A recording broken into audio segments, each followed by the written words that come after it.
दोस्तों आज मैं आपके लिए आपके सभी एग्जाम के लिए साइंस जीके से संबंधित काफ़ी ज़्यादा इंपॉर्टेंट वीडियो लेकर आया हूं और मैंने आपके लिए सभी क्वेश्चन सेलेक्टेड और इम्पोर्टेंट लिए हैं और साथ ही पिछली परीक्षाओं में पूछे हुए प्रश्नों को भी लिया है। और अगर आप इस वीडियो को पूरा एंड तक देख लेते हो तो आपको इस वीडियो से हर एग्जाम में क्वेश्चन देखने को मिलेंगे। और दोस्तों जो मैं क्वेश्चन सीरीज आपको करा रहा हूँ, अगर आप इस क्वेश्चन सीरीज को क्रम से अटेंड कर लेते हो तो आप यकीन मानना आपको कोई और किताब लेने की भी आवश्यकता नहीं होगी। तो चलिए शुरू करते हैं फर्स्ट क्वेश्चन से। फर्स्ट क्वेश्चन है हमारा, कैंसर का अध्ययन क्या कहलाता है? तो इस क्वेश्चन का जो सही आंसर है वो है option B, oncology. Oncology cancer का अध्ययन कहलाता है, यह आपको याद रखना है। और दोस्तों कैंसर जो है वो WBC यानी श्वेत रक्त कणिकाओं को प्रभावित करने वाला रोग होता है। नेक्स्ट, कौन सर्वाधिक ऊर्जा प्रदान करता है? तो सर्वाधिक ऊर्जा प्रदान जो की जाती है वो कार्बोहाइड्रेट के द्वारा की जाती है। और दोस्तों कार्बोहाइड्रेट को मानव शरीर का ईंधन भी बताया गया है।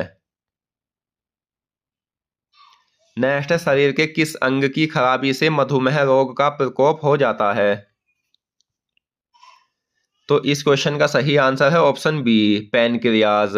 पैनक्रियाज की खराबी से मधुमेह रोग का प्रकोप हो जाता है और डायबिटीज को मधुमेह रोग कहा जाता है जो इंसुलिन की कमी से होता है।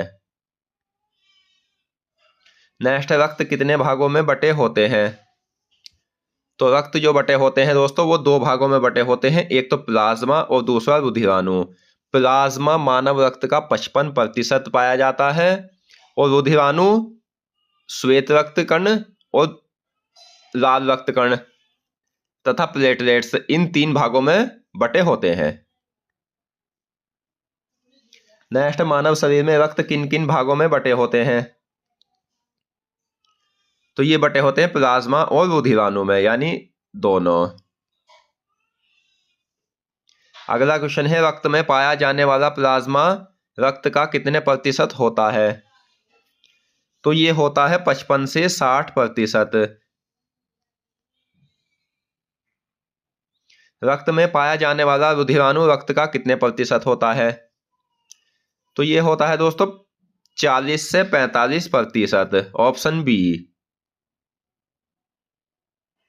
नेक्स्ट, रक्त में पाए जाने वाले रुधिराणु जो रक्त कण होते हैं कितने भागों में बटे होते हैं? तो ये बटे होते हैं 3 भागों में, लाल रक्त कणिकाएं, श्वेत रक्त कणिकाएं और प्लेटलेट्स। अगला क्वेश्चन है, निम्नलिखित में से पेशियों को अस्थियों से कौन जोड़ता है? तो पेशियों को जो अस्थियों से जोड़ता है दोस्तों वो जोड़ता है कंडरा।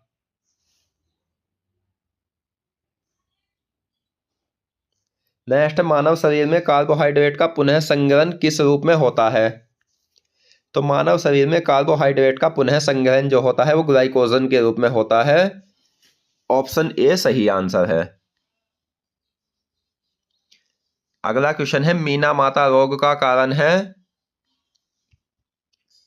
तो मीना माता रोग जो होता है वो पारा के कारण होता है और पारा का जो प्रतीक होता है दोस्तों वो Hg होता है, यह भी आपको याद रखना है।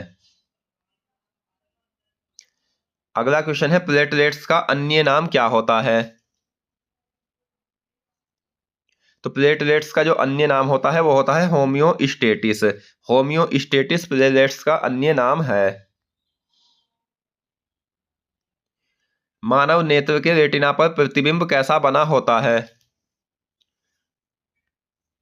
तो मानव नेत्र के रेटिना पर प्रतिबिंब बना होता है वास्तविक और उल्टा।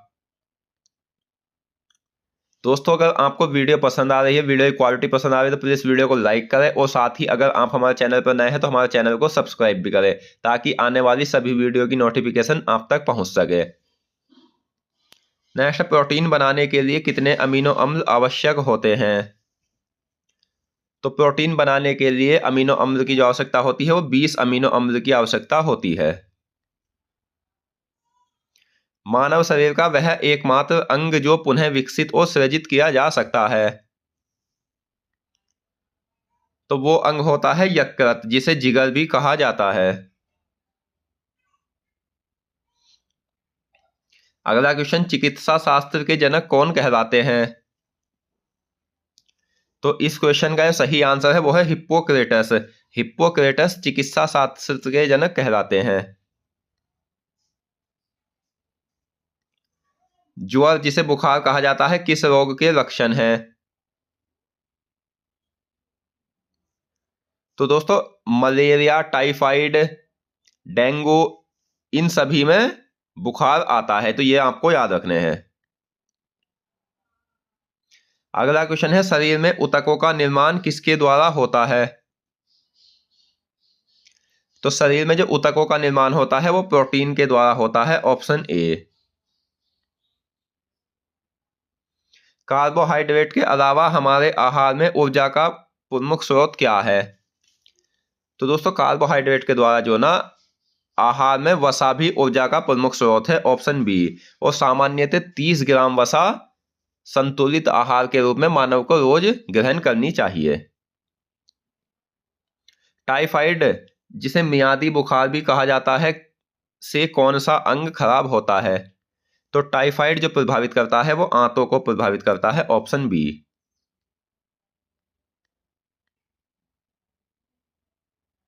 नेक्स्ट है रुधिर परिसंचरण तंत्र की खोज किसने की थी?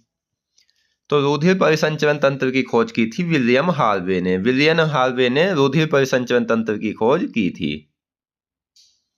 मांसपेशियों में कौन सी प्रोटीन पाई जाती है? तो मांसपेशियों में दो प्रकार की प्रोटीन पाई जाती है, एक्टिन और मायोसिन।